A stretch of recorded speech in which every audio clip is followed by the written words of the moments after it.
আসসালামু আলাইকুম। আজকে আমি তোমাদের সাথে আছি মোহাম্মদ রাকিবুল ইসলাম।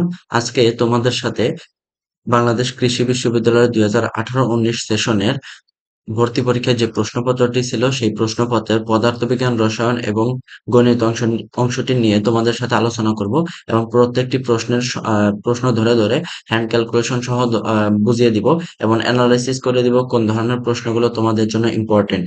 আর সেই জন্য আমাদের সম্পূর্ণ ভিডিওটি দেখবে এবং চ্যানেলের ভিতর আমাদের আরো অনেক ভিডিও আছে। বিভিন্ন বিশ্ববিদ্যালয়ের প্রশ্নপত্রের সমাধান এবং বিভিন্ন বোর্ডের প্রশ্নপত্রের সমাধান এই চ্যানেলে শেয়ার করা হয়। সেই উদ্দেশ্যে তোমরা এই চ্যানেলটি সাবস্ক্রাইব করে রাখতে পারো যদি তোমাদের প্রয়োজন মনে হয়। আর আমি বর্তমানে রুয়েটে সিভিল ইঞ্জিনিয়ারিং ডিপার্টমেন্টে পড়াশোনা করতেছি। তোমাদের এই কার্যক্রমে আমি সরাসরি তোমাদের সাথে আছি। চলো আমরা আমাদের প্রশ্নপত্র সমাধান শুরু করে দিই।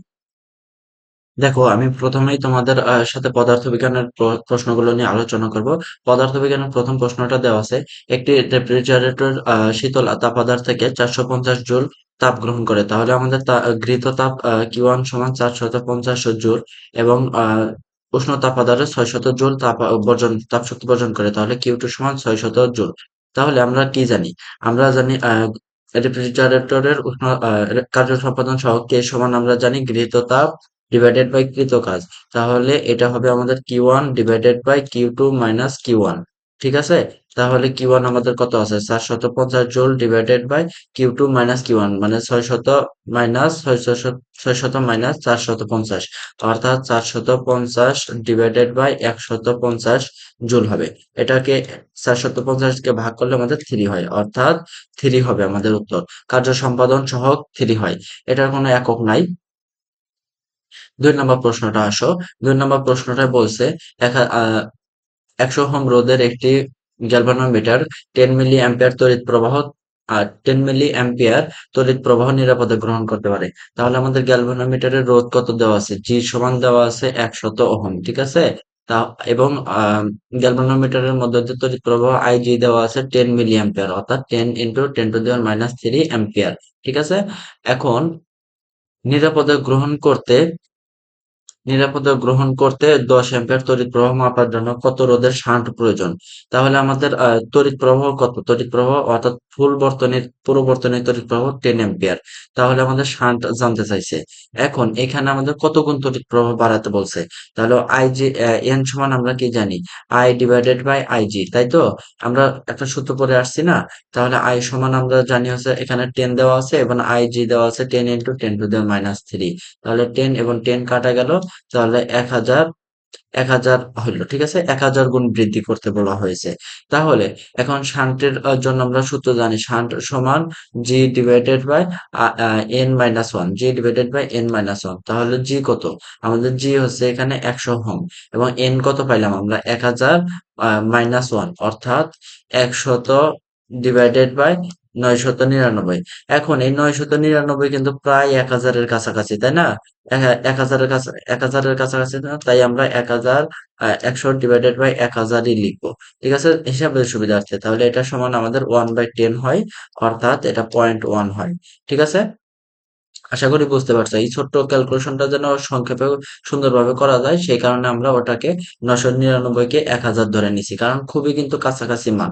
ঠিক আছে? এখন খেয়াল করো 3 নম্বর প্রশ্নটা, এক আলোকবর্ষ সমান কত কিলোমিটার বা কত মিটার? আমরা জানি ওয়ান লাইট ইয়ার, এটা একটু মুখস্থ করে নাও, মুখস্থ বিদ্যা এটা। ভৌত আলোক বিজ্ঞান অধ্যায়ে রয়েছে। 1 লাইট ইয়ার সমান 9.46 ইন্টু 10⁻12 কিলোমিটার, এবং মিটারের যদি আমরা এটা প্রকাশ করি তাহলে 9.46 ইন্টু 10⁻15 মিটার হবে। ঠিক আছে? এটা একটু মুখস্থ করে রাখো। 3 নম্বর। 4 নম্বর প্রশ্নটা খেয়াল করো ভাইয়ারা। 4 নম্বর প্রশ্নটা খেয়াল করো। 4 নম্বর প্রশ্ন দেওয়া আছে একটা পিএন জাংশন দেওয়া আছে। পিএন জাংশনের গতীয় রোধ আমাদের দেওয়া আছে 40 ওহম। তাহলে আমরা ডেল ভি সমান কত দেওয়া আছে? সরি, ডেল আর, এখানে তো রোধ বলছে, তাহলে ডেল আর সমান দেওয়া আছে 40 ওহম এবং এর বিভব পার্থক্য 0.2 ভোল্ট। তাহলে বিভব পার্থক্য ডিভি সমান 0.2 ভোল্ট। পরিবর্তন করলে আনুষঙ্গিক তড়িৎ প্রবাহের পরিবর্তন কত? আনুষঙ্গিক তড়িৎ প্রবাহ বলতে ডেল আই পরিবর্তন চাইছে, তাই না? এটা বের করতে বলছে। আমরা এটা ওহমের সাধারণ সূত্রটা বসাই দিব। ওহমের যে সূত্র আছে সেটা দিয়ে করতে পারবো। আমরা কি জানি? ভি সমান আই আর। ঠিক আছে, এখানে আমরা ডেল দিলাম না, তাহলে আই সমান কি ভি বাই আর। তাহলে এখানে চাইলে ডেল ভি বাই ডেল আর লিখতে পারো, আমি একবার লিখলাম না। তাহলে ডেল ভির মান দেওয়া আছে 0.2 ডিভাইডেড বাই আর এর মান দেওয়া আছে আমাদের 40 ওহম। ঠিক আছে, আমরা 0.2 কে 2/10 আকারে লিখতে পারি ইন্টু 40। ঠিক আছে, তাহলে আমরা এটাকে পাই হচ্ছে আমাদের 1/2 দ্বারা যদি আমরা 40 কে ভাগ করি তাহলে 20 হয়, তাহলে 1/200 হবে। ঠিক আছে, এখন প্রত্যেকটা অপশনেই দেখো মিলি অ্যাম্পিয়ার দেওয়া আছে, তাহলে আমাদের কি এখানে 1000 দ্বারা গুণ করা সুবিধাজনক হবে না? তাহলে 1000 দ্বারা গুণ করে দিলাম, অর্থাৎ আগে ছিল অ্যাম্পিয়ার, এখন আমাদের মিলি অ্যাম্পিয়ার হয়ে গেছে 1000 দ্বারা গুণ করাতে। তাহলে আহ কত হলো, 1000 কে 5 দ্বারা ভাগ করলে 5 মিলি অ্যাম্পিয়ার হয়ে গেল। ঠিক আছে, ক্যালকুলেশন গুলা একদম ইজি, তোমরা নিজেরাই করতে পারবা খুব দ্রুততার সাথে। আর হচ্ছে আমি দেখাচ্ছি তো তোমাদের হ্যান্ড ক্যালকুলেশন গুলো করে দেখাচ্ছি, এই কারণে তোমাদের বোঝাতে আমার একটু টাইম লেগে যাচ্ছে। কিন্তু এগুলো তুমি সম্পূর্ণ ভিডিওটা দেখো, ম্যাথ এবং রসায়ন এগুলোও তোমরা বুঝে যাবে। আর একটা কথা মনে রাখবে, যদি তুমি প্রায় বিগত বছরের 7 থেকে 8টা কোশ্চেন সলভ করে যাও প্রত্যেকটা কৃষি বিশ্ববিদ্যালয়ে, আমার মনে হয় না তোমার চান্স পাওয়া খুব কষ্ট হয়ে যাবে। সবগুলো প্রশ্ন যদি বুঝে বুঝে যাও তাহলে মোটামুটি চান্স পাওয়া কষ্ট হবে না, মোটামুটি চান্স পেয়ে যাবা।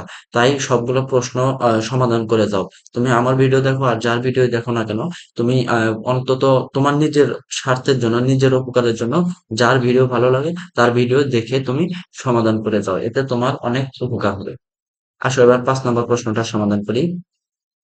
বলছে একটি বস্তু কণার মোট শক্তি, তাহলে আমাদের একটা বস্তু কণার মোট শক্তি সমান ই সমান আমরা কি জানি, এম সি স্কোয়ার। এবং এর স্থির অবস্থার শক্তির 3 গুণ। স্থির অবস্থার শক্তি ই সমান কি জানি, ই নট সমান জানি আমরা এম নট সি স্কোয়ার। এখন বলছে মোট শক্তি স্থির অবস্থার শক্তির 3 গুণ, অর্থাৎ ই সমান ই নট, 3 ই নট। তাহলে এম সি স্কোয়ার সমান 3 এম নট সি স্কোয়ার। ঠিক আছে, এখানে সি স্কোয়ার বা সি স্কোয়ার বাদ দিলে আমাদের এম সমান 3 এম নট থাকে। ঠিক আছে, এম সমান 3 এম নট থাকে। এখন আমরা বস্তুটির দ্রুতি বের করতে বলছে, অর্থাৎ ভি বের করতে বলছে। আমরা একটা সূত্র জানি, এম সমান M naught divided by root over 1 - V square by C square. ঠিক আছে, তাহলে এখান থেকে আমরা লিখতে পারি root over 1 - V square by C square সমান M naught divided by M. ঠিক আছে, এম লিখতে পারি।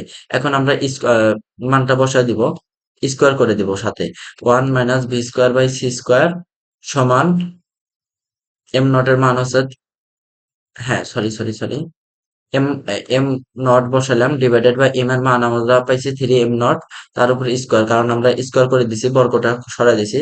তাহলে V square by C square সমান, এখান থেকে আমাদের কাটা যায়, তাহলে 1/3 এর উপর স্কোয়ার করলে 1/9, তাহলে 1 - 1/9। ঠিক আছে, সমান কত আসে, 8/9 আসে।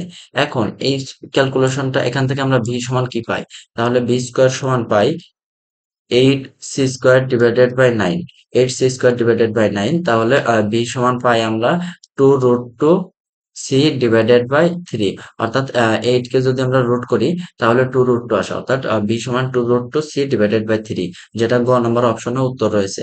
আশা করি প্রশ্নটা বুঝতে পারছো। 6 নম্বর প্রশ্নটা বলছে 100 কেজি ভরের একটি লিফট পয়েন্ট 1.8 মিটার/সেকেন্ড স্কয়ার ত্বরণে নিচে নামছে। ঠিক আছে, নিচে নামছে, লিফটের মধ্যে দাঁড়ানো 60 কেজি ভরের একজন ব্যক্তি কত বল অনুভব করবে? এখানে প্রথমে একটা কথা বলে রাখি, কার বল অনুভব করার কথা বলছে, লিফটের ভিতরে যে দাঁড়ানো আছে তার মানে এম সমান আমরা কি লিফটের ভিতরে লোকটির ভর কাউন্ট করব। ঠিক আছে, এত কেজি। এখন আমরা একটা সূত্র মনে রাখো, লিফট যদি উপরে ওঠে তাহলে লিফট উপর দিকে উঠলে তাহলে আমাদের বল এফ সমান কি হবে, বল এফ সমান হবে হচ্ছে গিয়ে এম ইন্টু জি প্লাস এ। ঠিক আছে, লিফট উপরে উঠলে। আর লিফট নিচের দিকে নামলে আমাদের বল এফ সমান হবে আমাদের এম ইন্টু জি মাইনাস এ। দেখো এখানে কিন্তু আমরা দুটা সূত্র করে ফেললাম, দুটো এমসিকিউ সলভ করে ফেললাম। তাহলে আমরা এবার লিফট কি বলছে, লিফটের ভিতর মধ্যে নিচে নামছে 1.8 মিটার/সেকেন্ড স্কয়ার ত্বরণে নিচে নামছে, তাহলে আমরা কোন সূত্র ব্যবহার করবো, এই 2 নম্বর সূত্রটা ব্যবহার করব, নিচেরটা ব্যবহার করব। ঠিক আছে, তাহলে আমাদের বল এফ সমান কি জানি, এম ইন্টু জি মাইনাস এ। তাহলে জি এম এর মান কত পাইছি 60, ইন্টু জি এর মান কত পাইছি 9.8, -1.8, এর মান কত দেওয়া আছে 1.8। তাহলে 60 ইন্টু 9.8 থেকে 1.8 বিয়োগ করলে পরে আমাদের 8 হয়। ঠিক আছে, তাহলে 6 48 আর শূন্য, অর্থাৎ 480 নিউটন উত্তর হয়ে যাবে। ঠিক আছে, এটা একদম ইজি ছিল। তোমরা একটু মনে রাখো, লিফট উপর দিকে উঠলে এম ইন্টু জি প্লাসে, আর লিফট নিচের দিকে নামলে এম ইন্টু জি মাইনাসে। এর পরবর্তী প্রশ্নটা খেয়াল করো। এর পরবর্তী প্রশ্নটা দেওয়া আছে, একটি ট্যানজেন্ট গ্যালভানোমিটারের মধ্য দিয়ে 5 অ্যাম্পিয়ার তড়িৎ প্রবাহিত করলে এর কাঁটা 30 ডিগ্রি কোণে বিক্ষেপিত হয়। এখন গ্যালভানোমিটারটি কত অ্যাম্পিয়ার তড়িৎ প্রবাহ করলে এটা 45 ডিগ্রি কোণে বিক্ষেপিত হয়? প্রথমে খেয়াল করো, একটা গ্যালভানোমিটারটা থাকে হচ্ছে গিয়ে এরকম একটা এই চাঁদার মতো থাকে। এখান দিয়ে মান দেওয়া থাকে 1 2 3, মানে এটা, মান দেওয়া থাকে, বুঝতে পারছো? এখন এগুলো হচ্ছে গিয়ে অ্যাম্পিয়ারের মান। এখন যখন আমাদের 5 অ্যাম্পিয়ার থাকে তখন আমাদের কত হয়? তখন আমাদের এই কোণটা উৎপন্ন করে হচ্ছে আমাদের 35। আর যখন আমরা এখন বলছে এটা হচ্ছে আমাদের 5 অ্যাম্পিয়ারের জন্য, ঠিক আছে, 5 অ্যাম্পিয়ারের জন্য 35 অ্যাঙ্গেল উৎপন্ন করে।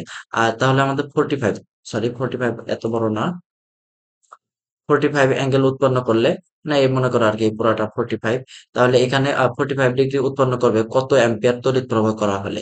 তাহলে আমাদের অনুপাতটা সমান হবে, তাই না? টেনজেন্টের অনুপাত সমান হবে, কারণ টেনজেন্ট গ্যালভানোমিটারের কথা বলা হয়েছে।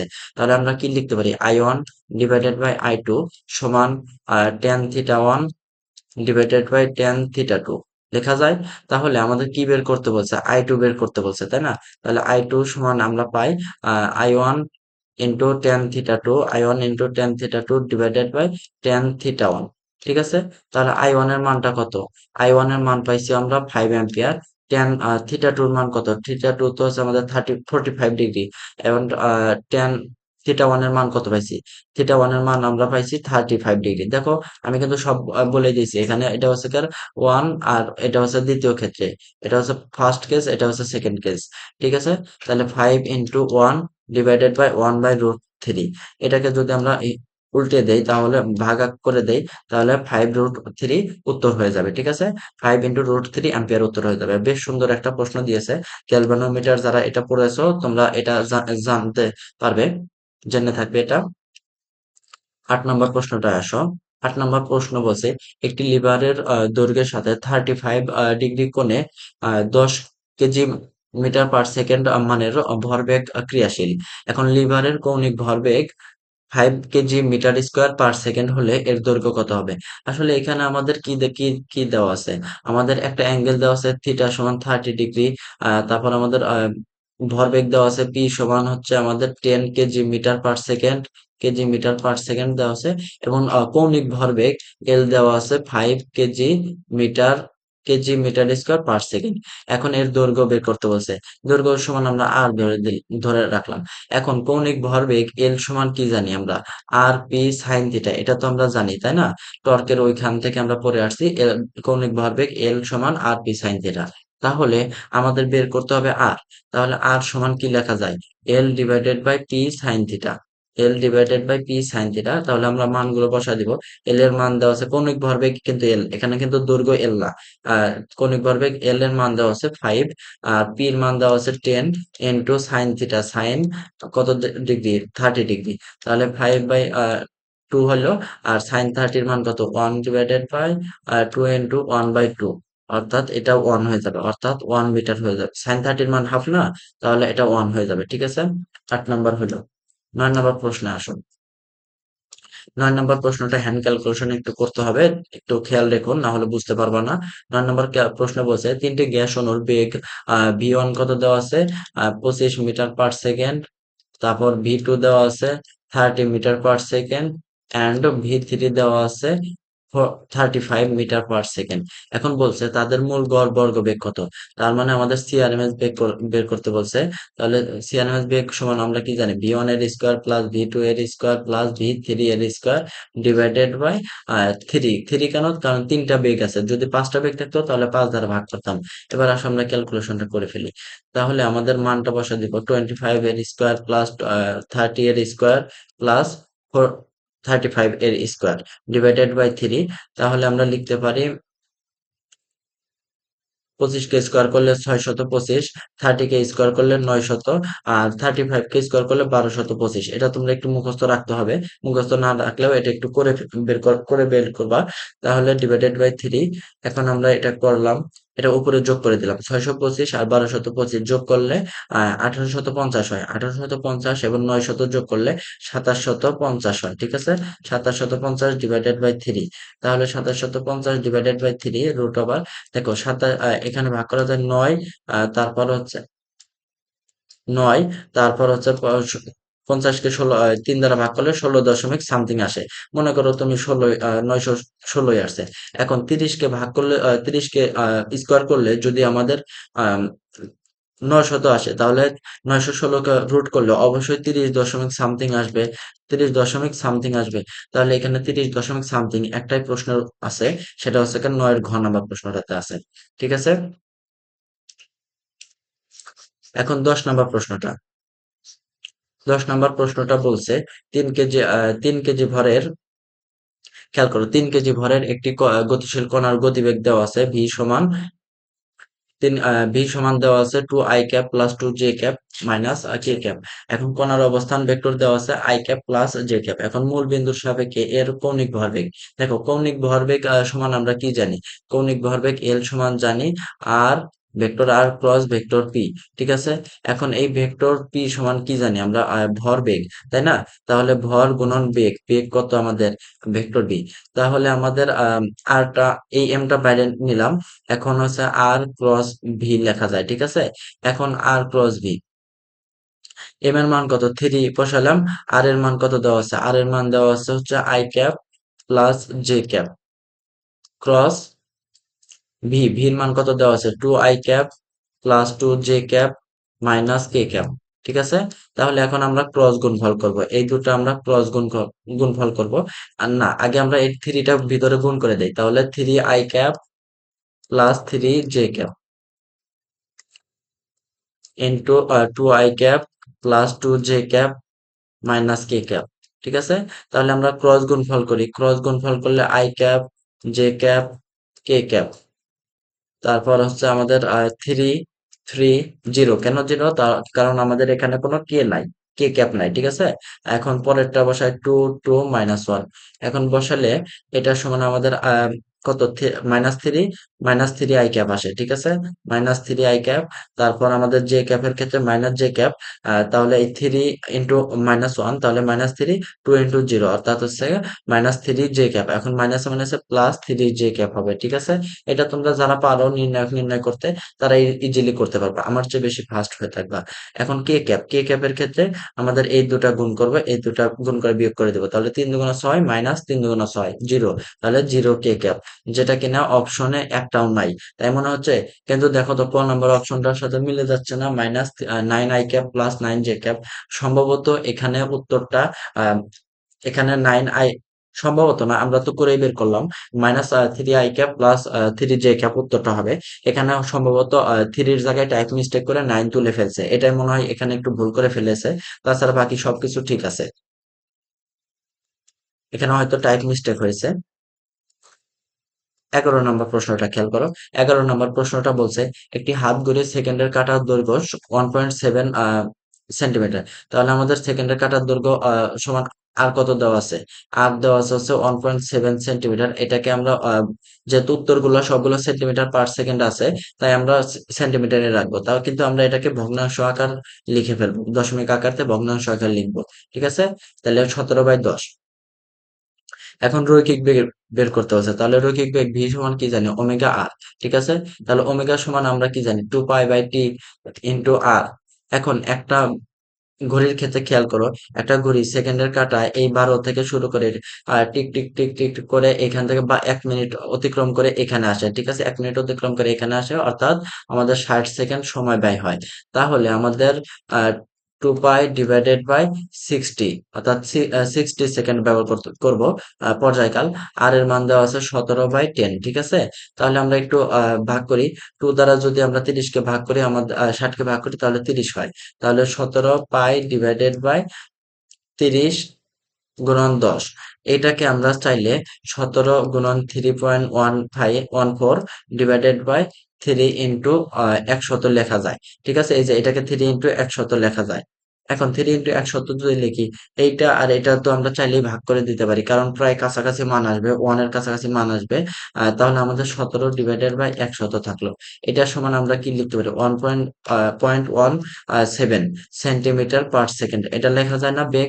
এটাই দেখো অপশনে উত্তর আছে, ক নম্বর অপশনে। একটু 1.78 আছে এখানে, এই যে আমরা এখানে একটু কিছুটা বাদ দিয়েছি, এই কারণে আমাদের ফুলফিল মিলে যায় নাই। তবে এইভাবেই করতে হবে, না হলে তুমি মিলাতে পারবে না পরীক্ষার হলে বসে। ঠিক আছে। 12 নম্বর প্রশ্নটা, 12 নম্বর প্রশ্নটা খেয়াল করো। স্বাভাবিক তাপমাত্রা ও চাপে কিছু পরিমাণ শুষ্ক বায়ুকে ধ্রুব তাপমাত্রায় সংনমিত করে আয়তন অর্ধেক করা হলে চূড়ান্ত চাপ কত হবে? আচ্ছা দেখো, এখানে আমাদের চাপ এবং আয়তনের মধ্যে সম্পর্কের কথা বলা হয়েছে। তাহলে আমাদের স্বাভাবিক তাপমাত্রা এবং চাপ কত? স্বাভাবিক তাপমাত্রা ও চাপের চাপ হচ্ছে P1 সমান 1.01 into 10⁵ newton per metre square. ঠিক আছে। অনেকে 1 atm বলবা, আসলে 1 atm সমানই এটা, কিন্তু এটা SI এককে। আর ওয়ান 1 atm ওটা হচ্ছে আমাদের সিজিএস একক, অ্যাটমসফিয়ার এককে, সিজিএস। তাহলে আমরা বিয়ন কত দেওয়া আছে? এখন বলছে কিছু পরিমাণ শুষ্ক বায়ুকে ধ্রুব তাপমাত্রায় সংনমিত করে, অর্থাৎ সংকুচিত করে আয়তন অর্ধেক করা হলো। তার মানে আমাদের পূর্বে আয়তন ছিল 2V, পরের আয়তন হয়েছে আমাদের V। এখন এই P2 বের করতে বলছে, চূড়ান্ত চাপ P2 বের করতে বলছে। আমরা বয়েলের সূত্র থেকে কি জানি, P1 V1 সমান P2 V2, এটা লিখতে পারি, তাই না? তাহলে P1 V1 সমান আমাদের বের করতে হবে P2। তাহলে আমরা P2 সমান জানি হচ্ছে P1 V1 divided by V2। তাহলে আমরা মানটা বসাই দেই, মানটা বসালে হচ্ছে P1 এর মান হচ্ছে 1.01 into 10⁵ into 2V divided by V।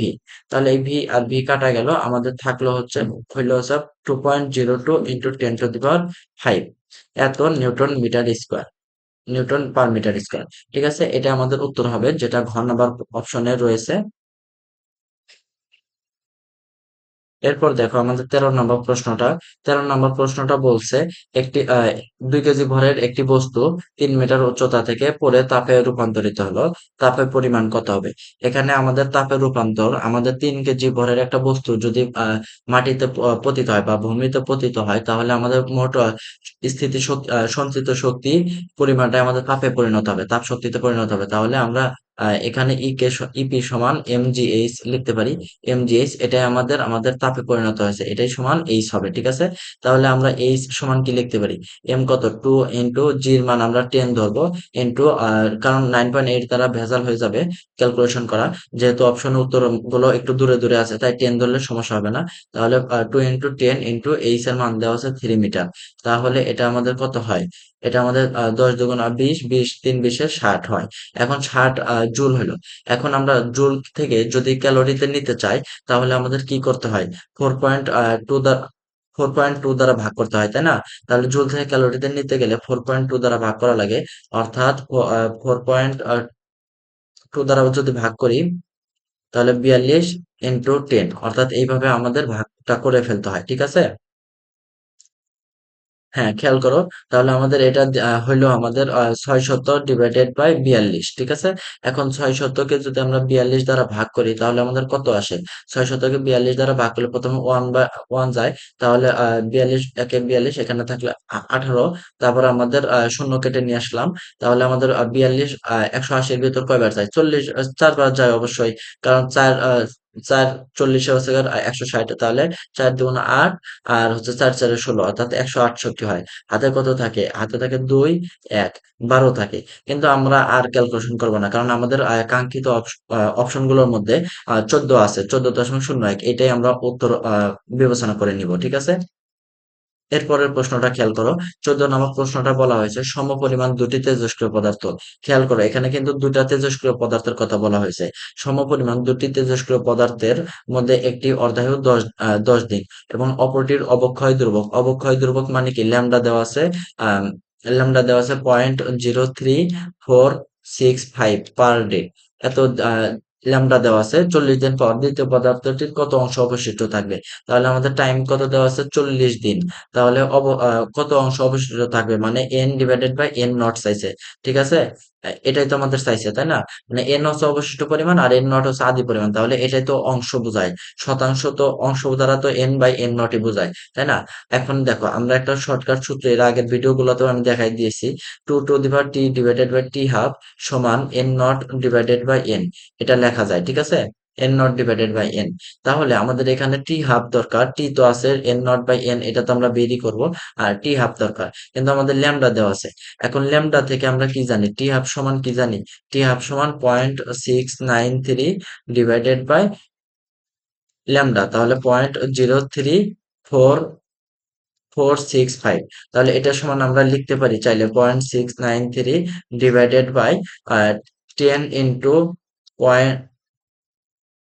0.3465, এটা লেখা যায়। অর্থাৎ এক ঘর কিন্তু আমরা এই যে পিছিয়ে নিয়ে আসছি, ঠিক আছে, এই 10 দ্বারা গুণ করার কারণে। তাহলে এটাকে যদি আমরা এটাকে ভাগ করে দেই তাহলে 2 হয়, অর্থাৎ 10 দুগুণা 20 হয়। এবার আসো আমরা এই সূত্রের মানটা বসাই দেই। তাহলে আমাদের টু টু দিবা টি, টির মান কত দেওয়া আছে 40, টি হাফের মান আমরা 20 পাইছি, সমান আমরা এন নট বাই এন পাইছি, অর্থাৎ এন নট বাই এন। এখন আমার বের করা লাগবে এন বাই এন নট, তাহলে এটা ভাগ করলে আমাদের 2 স্কোয়ার হয়, তাহলে এন বাই এন নট সমান হবে আমাদের 1/4, ঠিক আছে? এন বাই এন নট আমাদের 1/4 হবে, ঠিক আছে, যেটা অপশনে আছে। 15 নম্বর প্রশ্নটা খেয়াল করো। 15 নম্বর প্রশ্নটা বলছে ভূকেন্দ্র থেকে 8,000 কিলোমিটার 8,000 কিলোমিটার দূরে অবস্থান করে এরূপ একটি কৃত্রিম উপগ্রহকে পৃথিবীর চারদিকে কি বেগে ঘুরতে হবে, পৃথিবীর চারদিকে কি বেগে ঘুরতে হবে, এটা আমাদের বেগ বের করতে বলছে। তাহলে কৃত্রিম উপগ্রহের বেগ সমান জানি √GM ডিভাইডেড বাই r+h, ঠিক আছে, GM ডিভাইডেড বাই r+h। তাহলে আমরা মানগুলো বসাই দিই। 6.673 ইন্টু 10⁻11 ইন্টু এম এর মান ভূকেন্দ্র বলছে, তার মানে পৃথিবী, 6 ইন্টু 10⁻24 ভর বসাবো, ডিভাইডেড বাই r+h। আর এর মান দেওয়া আছে হচ্ছে 6.4 ইন্টু এইচ এর মান দেওয়া আছে 8,000 কিলোমিটার, অর্থাৎ 8,000 ইন্টু 1,000। দেখো এই প্রশ্নটা কোনোভাবেই হ্যান্ড ক্যালকুলেশন করা যায় না। তোমরা যদি এটা ক্যালকুলেটর বসায় দাও অবশ্যই 7,000 মিটার পার সেকেন্ড আসবে, কিন্তু এটা হ্যান্ড ক্যালকুলেশন করা যায় না। এটা ভার্সিটি এমনি নর্মালি দিয়েছে। আহ, এই ধরনের প্রশ্নগুলো অ্যান্সার না করাই ভালো, কারণ এই ধরনের প্রশ্নগুলো অ্যান্সার করতে গেলে তোমার বেশ অনেক টাইম লেগে যাবে। এখন এর পরের প্রশ্নটা খেয়াল করো। পৃথিবীর ভর ও ব্যাসার্ধ যথাক্রমে চাঁদের ভর ও ব্যাসার্ধের 81 এবং 4 গুণ দেওয়া আছে। পৃথিবীর পৃষ্ঠে একজন লোকের ওজন 648 নিউটন। এই ক্ষেত্রে তোমরা একটু মনে রাখো, পৃথিবী এবং চাঁদের মধ্যে যদি সম্পর্ক দেওয়া থাকে তাহলে তোমরা খেয়াল রেখো, এটা আমাদের হচ্ছে জি জি প্রাইম G1/G2, অর্থাৎ G1/G2 সমান আমাদের 81/16 দেওয়া আছে। 81/16 এটাই হবে।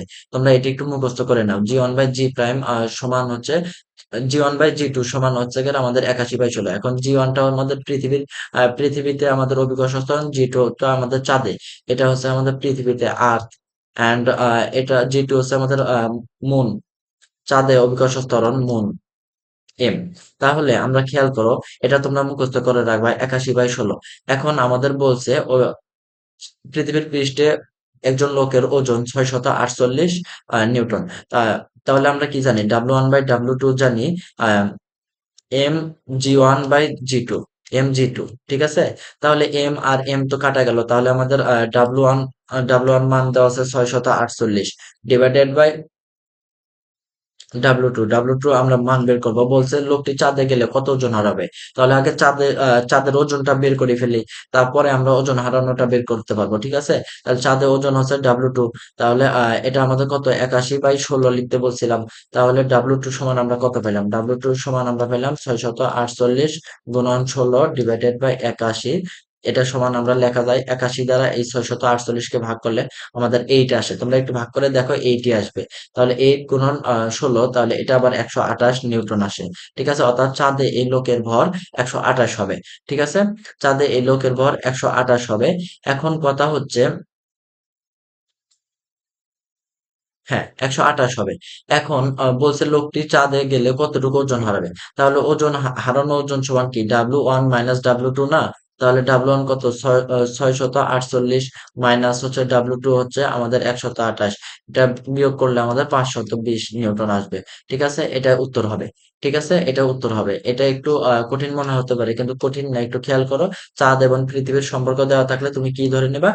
সেটা G1/G2 সমান 81/16, এটাই মনে রাখবা। তাহলে তুমি এই প্রশ্নগুলো দ্রুত সলভ করতে পারবা। 20 নম্বর প্রশ্নটায় কি দেওয়া আছে? 20 নম্বর প্রশ্নটা দেওয়া আছে 200 মিলিমিটার ব্যাসার্ধের। 200 মিলিমিটার ব্যাসার্ধ মানে আর দেওয়া আছে আমাদের কত? 200 মিলিমিটার, অর্থাৎ হচ্ছে আমাদের 0.2 মিটার দেওয়া আছে, 0.2 মিটার দেওয়া আছে। ঠিক আছে, বা 2/10 মিটার দেওয়া আছে। একটি গোলক তরলের ভিতর দিয়ে 2.1 ইন্টু 10⁻² মিটার/সেকেন্ড প্রান্ত বেগ নিয়ে চলছে। তাহলে প্রান্ত বেগ আমাদের ভি সমান কত? প্রান্ত বেগ আমাদের ভি সমান পাইছে হচ্ছে 2.1 ইন্টু 10⁻²মিটার/সেকেন্ড। এখন বলছে ওই তরলের সান্দ্রতাঙ্ক ইটা সমান আমরা পাই 0.003 নিউটন, অর্থাৎ 3/1000, 3/1000 নিউটন। এখন বলছে আহ, হলে সান্দ্র সান্দ্র বলের মান কত? তাহলে সান্দ্র বল সমান কি? এফ সমান আমাদের জানতে চাইছে। এখন এফ সমান আমরা কি জানি? এফ সমান জানি 6 পাই ইটা ভি। এটা আমাদের সূত্র মুখস্থ রাখতে হবে। তাহলে 6 পাই আর এর মান কত পাইছি? 2/10। ইটার মান কত পাইলাম? 3/1000। এবং ভির মান 3/1000, এবং ভি এর মান পাইছি হচ্ছে 2.1 ইন্টু 10⁻²। ঠিক আছে, 2.1 ইন্টু 10⁻²। দেখো তারপর আমাদের এই পাই এবং থ্রি গুণ করলে আমাদের কত হয়? 10 হয়। তাহলে এই পাই আর 10, থ্রি, এই তিনটা কাটাকাটি করতে পারি। তাহলে 6×2 = 12। তাহলে 12 ইন্টু 2.1 ডিভাইডেড বাই আমরা লিখতে পারি 10⁻⁻5, কারণ 10 কিউব আর এই 10⁻², এটা নিচে আসলে 10⁻5 আসে। -5 না, তো 10⁻5 লিখতে পারি। এখন এই 12 × 2 = কত? 24 হয়। 24 ডিভাইডেড বাই 10⁻5, এটা সমান আমরা লিখতে পারি। এখন যদি এখানে আমরা একটা দশমিক দিই, কারণ উত্তরগুলাই খেয়াল করো, প্রত্যেকটা 2.2 পর দশমিক আছে, তাহলে একটা দশমিক দেই। তাহলে এখানে আমাদের 10 দ্বারা দশমিক দিলে আমাদের 10 দ্বারা গুণ করতে হবে উপরে। ঠিক আছে, দশমিক দিলে 10 দ্বারা গুণ করতে হবে, কারণ 2.4 ইন্টু 10 মানেই তো 24। তাহলে এই 10 দ্বারা এটাকে ভাগ করলে বা 10⁻⁻4 আসে, যেটা কিনা 2.4 ইন্টু 10⁻⁴। এটা অপশনে আছে শুধুমাত্র খ নম্বরে। 10⁻⁴ শুধুমাত্র খ নম্বরে আছে, তাই এটাই আমাদের অপশন উত্তরটা হয়ে যাবে। ঠিক আছে, হ্যান্ড ক্যালকুলেশনটা একটু জটিল মনে হতে পারে, কিন্তু জটিল না। একটু ভেঙে ভেঙে খেয়াল রাখো, আর এইভাবে হ্যান্ড ক্যালকুলেশন করতে হবে। মনে রাখলে তোমার জন্য সুবিধা। 18 নম্বর প্রশ্নটা খেয়াল করো। 18 নম্বর প্রশ্নটা বলছে 2 মিলিমিটার প্রস্থচ্ছেদের একটি তারের সাথে 15 কেজি ভর আহ ঝুলে আছে। ভর ঝুলানো অবস্থায় তারটির দৈর্ঘ্য, তাহলে ভর ঝুলানো অবস্থায় তারটির দৈর্ঘ্য এল প্রাইম, কিন্তু এল না, কিন্তু এখানে এল প্রাইম সমান 4 মিটার দেওয়া আছে। ঠিক আছে, এল প্রাইম দেওয়া আছে। এখন বলছে তারের প্রস্থচ্ছেদের ক্ষেত্রফল কত দেওয়া আছে? এ সমান 2 মিলিমিটার স্কোয়ার, অর্থাৎ 2 × 10⁻⁴, 2 × 10⁻⁴ মিটার দেওয়া আছে। ঠিক আছে, মিটার স্কোয়ার দেওয়া আছে। এখন তারের ইয়ং এর গুণাঙ্ক দেওয়া আছে ওয়াই সমান 1.3 × 10⁻10 newton per metre, 10⁻10 metre newton per metre. ভর সরিয়ে নিলে তারটির কি পরিমাণ দৈর্ঘ্য সংকুচিত হবে? তাহলে কি পরিমাণ দৈর্ঘ্য সংকুচিত হবে বলতে এল বের করতে বলছে। এখন আমরা সূত্রটা লিখে ফেলবো। আমরা সূত্র জানি ওয়াই সমান F L divided by A small L. তাহলে এখান থেকে আমরা লিখতে পারি এম জি, হ্যাঁ, যেহেতু আমাদের ভর দেওয়া আছে, তাহলে M G into L prime. এখানে আমরা এল তো আমাদের দেওয়া নাই, তাহলে আমাদের এল প্রাইম মাইনাস এল হবে। ঠিক আছে, আর আমাদের চাইছে হচ্ছে এখান থেকে এই স্মল এলটা বের করতে বলছে। তাহলে এর মান কত দেওয়া আছে? এ ইন্টু এল। এখন মানগুলো এখন আমাদের বের করতে বলছে এটা। তাহলে আমরা যদি ক্যালকুলেশন করি, তাহলে এম জি এল প্রাইম মাইনাস এম জি এল, প্রশ্নটা একটু বোঝো, তাহলে বুঝতে পারবা। এ এল ওয়াই, তাহলে আমরা এখান থেকে আমাদের দরকার হচ্ছে এই স্মল এলটা এবং এই এলটা। তাহলে আমরা M G M G plus A Y থেকে যদি আমরা এল কমন নেই, তাহলে আমরা থাকে শুধু M G capital L prime. তাহলে এল সমান আমরা কি এখন মানটা বসাই দেই, এইখানে এমজিএল মানে 15 গুণন 10, 10 বসাই দিব, কারণ জি এর মান 9.8 বসাবো না, হিসাবে সুবিধার্থে 10 বসাবো। আর এল প্রাইম দেওয়া আছে 4, আর এমজির মান কত দেওয়া আছে, এমজি তো হচ্ছে আমাদের 15 গুণন 10 প্লাস এ ওয়াই, এ হচ্ছে 2 into 10 to the power minus 4 into Y এর মান দেওয়া আছে 1.3, 1.3 ইন্টু 10 টু দি পাওয়ার 11। তাহলে এখন এটা আমরা ক্যালকুলেশন করব, ক্যালকুলেশন করলে আমাদের উপরে হয় 150 গুণন 15 গুণন 10 150, 150 গুণন 4 সমান হচ্ছে আমাদের 600 হয়, 600 ডিভাইডেড বাই 15 গুণন 10 150 হয়, প্লাস এখন এই 10 টু দি পাওয়ার -4 আর হচ্ছে 10 টু দি পাওয়ার 11 এটা যোগ গুণ করে দেয়, তাহলে 10 টু দি পাওয়ার -3 হয়, 10 টু দি পাওয়ার 7 হয়, 10 টু দি পাওয়ার 7। আর এই 2 আর 1.3 গুণ করলে আমাদের 2 আর 1.3 গুণ করলে আমাদের এটা প্রায় 2 রেখে দিলাম, আমরা 2 রেখে দিলাম, 2 ইন্টু 10 টু দি পাওয়ার 7 হয়। ঠিক আছে, এখন যদি এটাকে আমরা ক্যালকুলেশন করি, দেখো আমরা আলাদা আলাদা করে দিলাম। এই 150 দ্বারা 600 কে ভাগ করলে আমাদের 4 হয়, তাহলে 4 প্লাস এই 2 দ্বারা 600 কে ভাগ করলে আমাদের কত হয় 300, তাহলে 300 ইন 300 ইন্টু 10 টু দি পাওয়ার -7 হবে, 10 টু দি পাওয়ার 7 উপরে উঠেছে, 10 টু দি পাওয়ার -7 হবে। এটা সমান লেখা যায় 4 প্লাস, এটা সমান লিখতে পারতেছি 4 প্লাস, এটা আমাদের কত আসলো, এটা আমাদের আসলো হচ্ছে আমাদের 3 into 10 to the power -3 into 10 to the power -5। এটা ক্যালকুলেশন করলে সম্ভবত 0.0225 মিটার আসে। ঠিক আছে, দাঁড়াও আমি দেখে নেই ক্যালকুলেশনটা করে, কারণ এটা একটু হ্যান্ড ক্যালকুলেশন জটিল আছে, এটা স্কিপ করতে পারো। দেখো এটা আমাদের উত্তর আসতেছে, আমাদের ক্যালকুলেটর করে নিলাম কারণ এটা কিছু করার নাই, 4.003 আসতেছে। এখান থেকে আমরা 4টা বিয়োগ করে দেবো, তাহলে সংকুচিত পরিমাণটা পেয়ে যাব। এটা হচ্ছে 4.003। এটা আর কি, যদি আমরা এই যে অনেকগুলো মান স্কিপ করে ধরে নিছি, সেক্ষেত্রে তোমরা যদি এই মানগুলো ধরে নাও যে কিভাবে একদম অ্যাকুরেট মানটা বসাও, তাহলে একদম অপশনের সাথে উত্তরটা মিলে যাবে। ঠিক আছে, তো এই প্রশ্নটা একটু হ্যান্ড ক্যালকুলেশনটা জটিলই ছিল। এর পরবর্তী প্রশ্নে চলে যাব। এর পরবর্তী প্রশ্ন আছে আমাদের 19 নম্বর প্রশ্নটা। 19 নম্বর প্রশ্নটি কি দেওয়া আছে, কোন বস্তুর ভর দেওয়া আছে 100 কেজি প্লাস মাইনাস 2%, মানে এটা এখানে আমাদের ভর ত্রুটি ডিভি, ভর ত্রুটি, হ্যাঁ, ভর ত্রুটি দেওয়া আছে হচ্ছে ডিএম ডিভাইডেড বাই এম সমান হচ্ছে আমাদের 2%। ঠিক আছে, এখন আবার ওই বস্তুটার আয়তন ত্রুটিটা দেওয়া আছে আমাদের dV divided by M, dV divided by V সমান হচ্ছে 3%। তাহলে আমাদের এই ঘনত্বের শতকরা পরিমাণটা কি হবে, তাহলে খেয়াল করো, আমাদের ঘনত্ব সমান কি জানি, রো সমান এম বাই ভি। তাহলে ঘনত্বের শতকরা পরিমাণ ভরটা এখানে চাইছে D rho divided by rho, এটা হবে আমাদের dM divided by M plus dV divided by B. এটা একটু বেশ ক্যালকুলেশন ভিত্তিক তো প্রশ্ন, এই কারণে আমি এই সম্পূর্ণ সূত্রটা দেখালাম না, এটা তোমরা একটু মুখস্থ করে রাখো, তাহলে খুব সহজে করতে পারবা, কারণ ক্যালকুলেশন করতে তোমাদের অনেক টাইম লেগে যাবে এটা। তাহলে এটার মান আমরা কত পাইছি 2%, আর প্লাস এটা ডিভি বাই ভির মান পাইছি 3%, তাহলে আমাদের টোটাল মানটা আসলো 5%, যেটা কিনা আমাদের ঘ নাম্বার অপশনে দেওয়া আছে। ঠিক আছে, আমাদের ঘনত্বের ত্রুটি হবে 5%। খেয়াল করো, বায়ুতে একটি কুলম্বের দুটি আধান পরস্পর থেকে 1 কিলোমিটার ব্যবধানে অবস্থিত হলে, এদের মধ্যকার বল কত হবে। এদের মধ্যকার বল আমরা কি জানি, এফ সমান 9 into 10 to the power 9 into Q1/Q2 into Q1/Q2 divided by D square, তাই না, বা আর স্কোয়ার। তাহলে 9 ইন্টু 10 টু দি পাওয়ার 9 একটি কুলম্বের দুটি আধান পরস্পর, দুটি আধান মানে Q1 Q2 1 কুলম্ব আছে, আর ডি এর মান কত দেওয়া আছে, ডি স্কোয়ার, অর্থাৎ 1 কিলোমিটার এর ব্যবধান দেওয়া আছে 1 কিলোমিটার, তার মানে 1000 মিটার। 1000 মিটারকে স্কোয়ার করলে কি হয়, 9 into 10 to the power 9 into 1 divided by 10 to the power 6 হয়। তাহলে 10 টু দি পাওয়ার 6 দ্বারা যদি এটাকে ভাগ করি, তাহলে আমাদের 10³ থেকে যায়, অর্থাৎ 9 ইন্টু 10 1000 থাকে, তাই না, 1000 থাকে। এই 1000কে আমরা কিলো নিউটন আকারে প্রকাশ করতে পারি। এটা সমান নিউটন। তাহলে 9 কিলো নিউটন আমরা লিখতেই পারি, তাই না? 1000 দ্বারা কিলো প্রকাশ করলাম, ঠিক আছে? 21 নাম্বার প্রশ্নটা খেয়াল করো।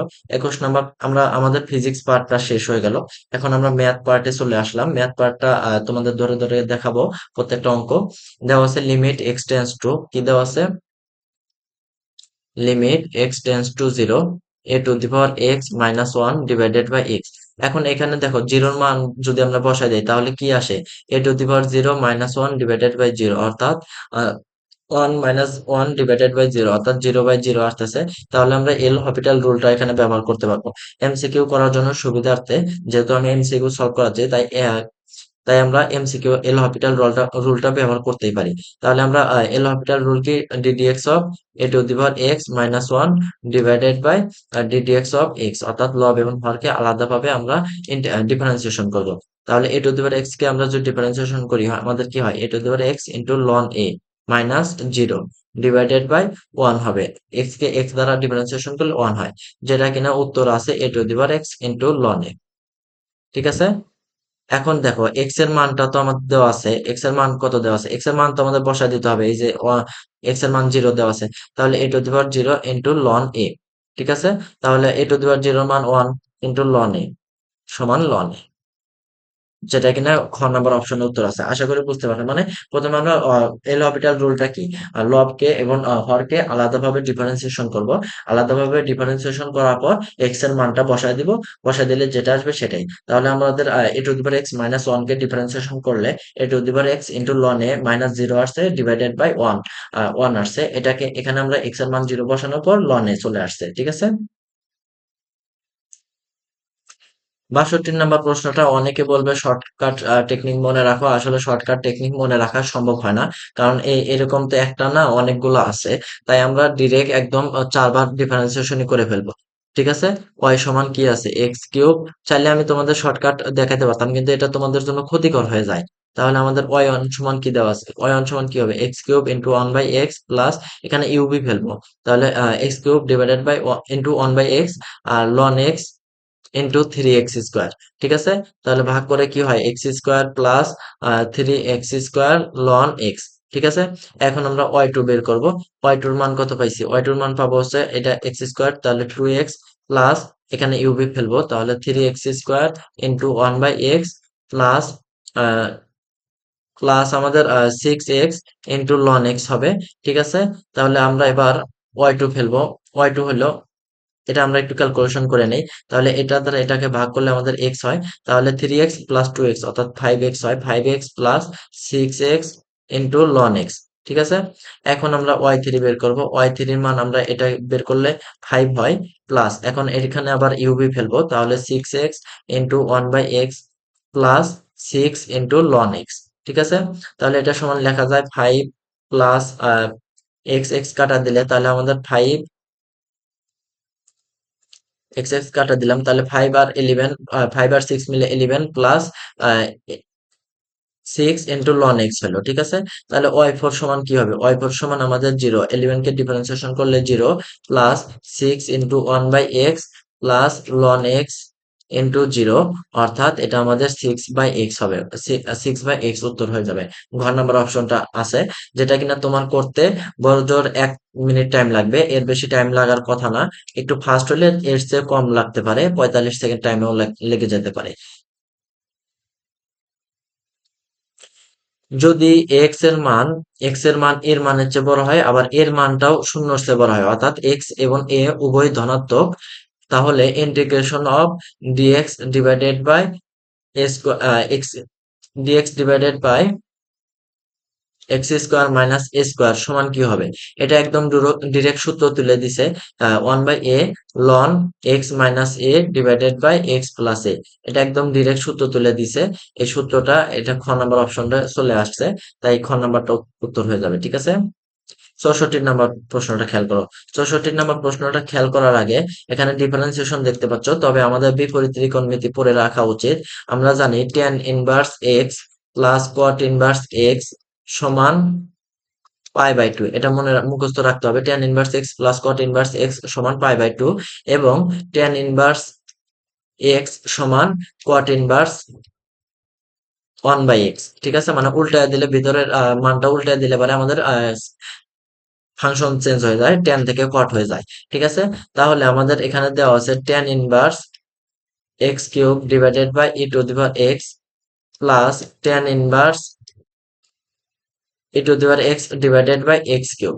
এটা চাইলে আমরা এইভাবে লিখতে পারি, তো tan inverse x cube divided by e to the power x plus cot inverse x cube divided by E to the power x. কারণ কি, আমরা এই যে এখানে কিন্তু বলছি, ঠিক আছে, এখানে কিন্তু আমরা বলছি যে এটা চাইলে উল্টায় দিলে ফাংশনটা চেঞ্জ হয়ে যায়। তাহলে এখানে E to the power X কে E to the power X divided by X cube কে উল্টায় X cube divided by E to the power X লিখছি, তাহলে tan ইনভার্স থেকে আমাদের cot ইনভার্স হয়ে গেছে।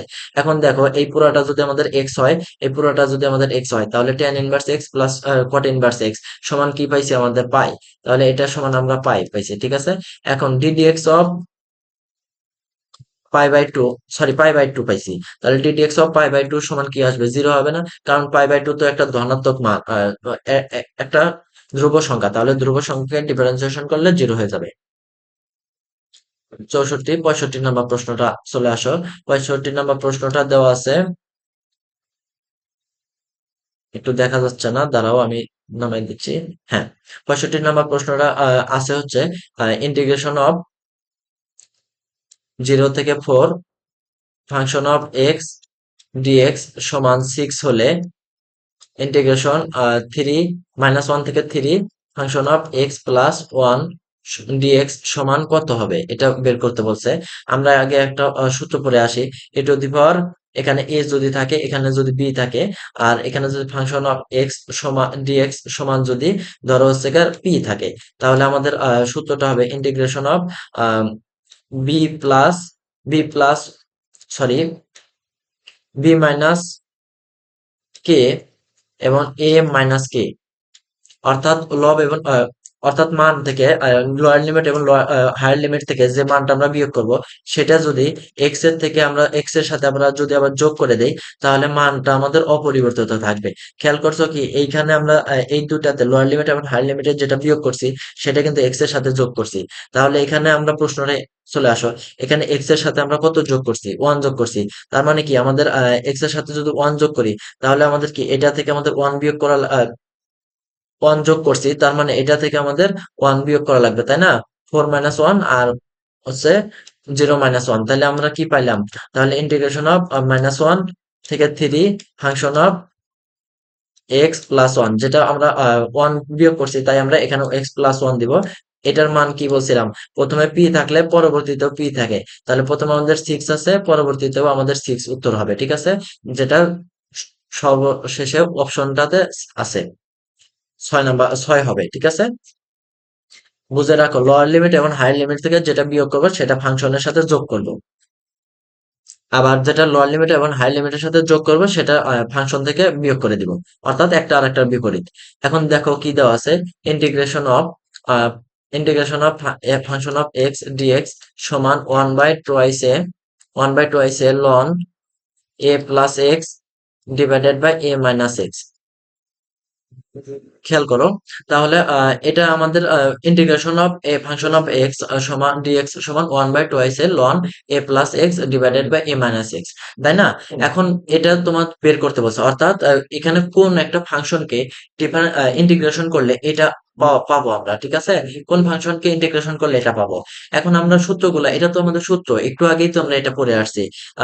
Integration of 1/a² minus x square dx সমান 1/2 ln A plus x divided by A minus x. এটা তো একটু আগে আমরা পড়ে আসছি, না একদম এটা পড়ি নাই, আমরা পড়ছিলাম 1/x² minus A square dx সমান 1/2 ln X minus A divided by x plus A, মানে এটাই আরেকটা সূত্র আর কি।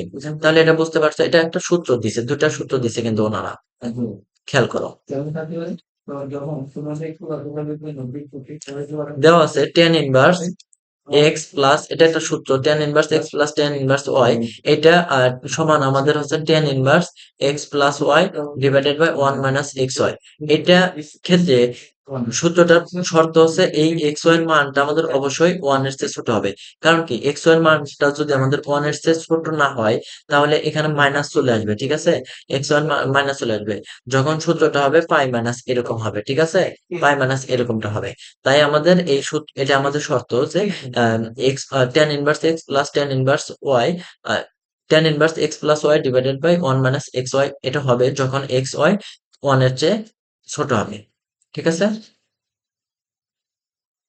68 নম্বর প্রশ্নটা বলছে, 68 নম্বর প্রশ্নটা বলছে y সমান 2x প্লাস বি রেখাটি y স্কোয়ার সমান 16x এই পরাবৃত্তকে স্পর্শ করবে। তাহলে এটাকে আমরা পরাবৃত্তের আকারে নিয়ে আসি, 4 × 4x নিয়ে আসতে পারলাম। তাহলে এখানে আমাদের যদি ওয়াই স্কোয়ার সমান 4ax এর সাথে তুলনা করি তাহলে a সমান আমরা পাবো হচ্ছে 4, a সমান আমরা পাবো 4।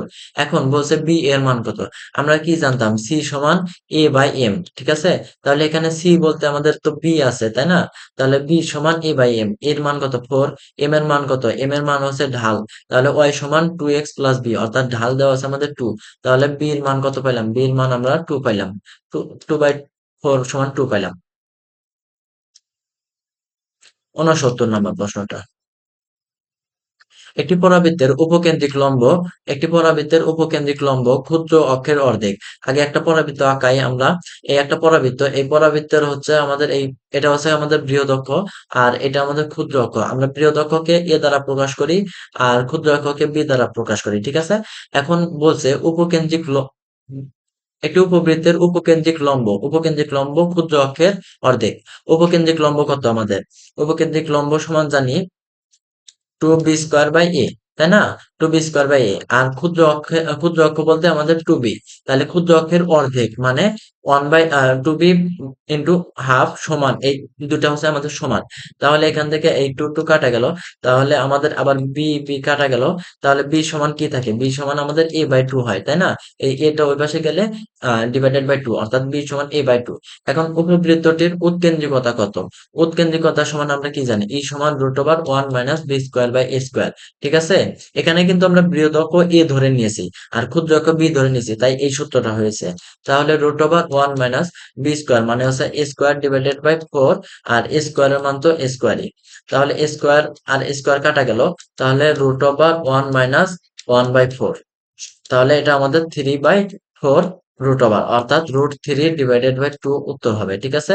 বুঝতে পারছো কি? অর্থাৎ আমাদের বৃহৎ অক্ষটা আমাদের এ এবং ক্ষুদ্র অক্ষটা বি। তাহলে বলছে একটি উপবৃত্তের উপকেন্দ্রিক লম্ব ক্ষুদ্র অক্ষের অর্ধেক, ক্ষুদ্র অক্ষের অর্ধেক। তাহলে উপকেন্দ্রিক লম্ব 2b²বাই a, ক্ষুদ্র অক্ষের হচ্ছে 2b²বাই a, আর উপকেন্দ্রিক লম্ব হচ্ছে 2b²বাই a, আর ক্ষুদ্র অক্ষ হচ্ছে আমাদের 2b।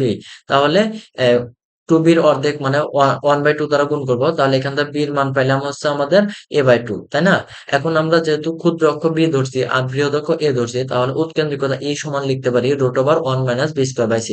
এখানে মানগুলো বসা দিলে √3/2 উত্তর চলে আসে। 70 নম্বর প্রশ্নটা কি বলছে? y সমান দেওয়া আছে cot inverse √1 plus cos x, 1 plus cos x divided by 1 minus cos x। এটাকে অন্তরীকরণ করতে বলছে, y কে অন্তরীকরণ করতে বলছে x এর সাপেক্ষে, ঠিক আছে? তাহলে আমরা আগে y টা কাস্টমাইজ করে আসি। y সমান কি দেওয়া আছে? cot inverse √1 plus cos x divided by 1 minus cos x, ঠিক আছে? তাহলে আমরা এটা সমান লিখতে পারি cot inverse √1 plus cos 2x এর সূত্র কি জানি? বা 1 প্লাস cos x এর সূত্র জানি হচ্ছে 2 cos square x divided by 2 divided by 2 sin square x divided by 2। তাহলে এখানে 2 কাটা গেল, তাহলে আমরা লিখতে পারি cot ইনভার্স, দেখো এটা এখানে আমরা ভেতরে লিখতে পারি cos স্কোয়ার x/2 আর sin স্কোয়ার x/2, তাহলে cot স্কোয়ার x/2। এখানে আমাদের রুট আছে, রুটটা দিয়ে দিলাম। তাহলে cot ইনভার্স cot x/2। তাহলে cot আর cot আনুপাতিক হারে বাদ গেল, তাহলে আমাদের y এর মান পেলাম x/2।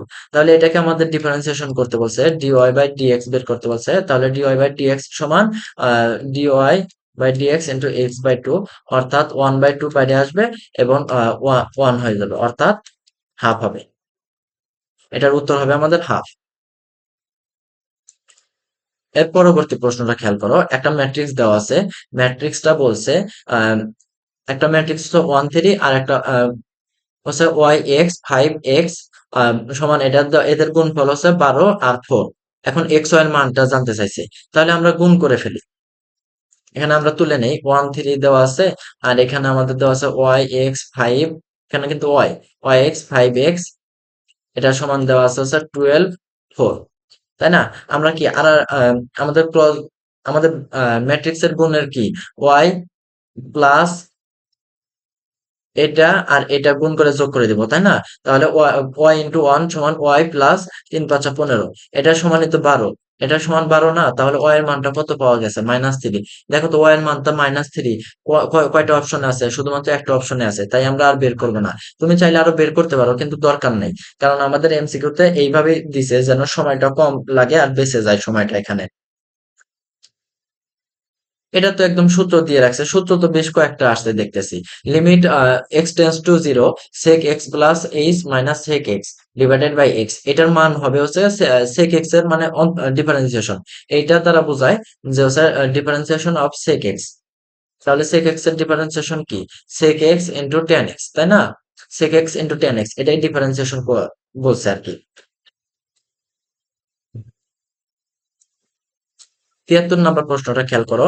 73 নম্বর প্রশ্নটা বলছে যে মূল বিন্দু হতে x sine alpha plus Y cos alpha সমান পি রেখার উপর লম্ব।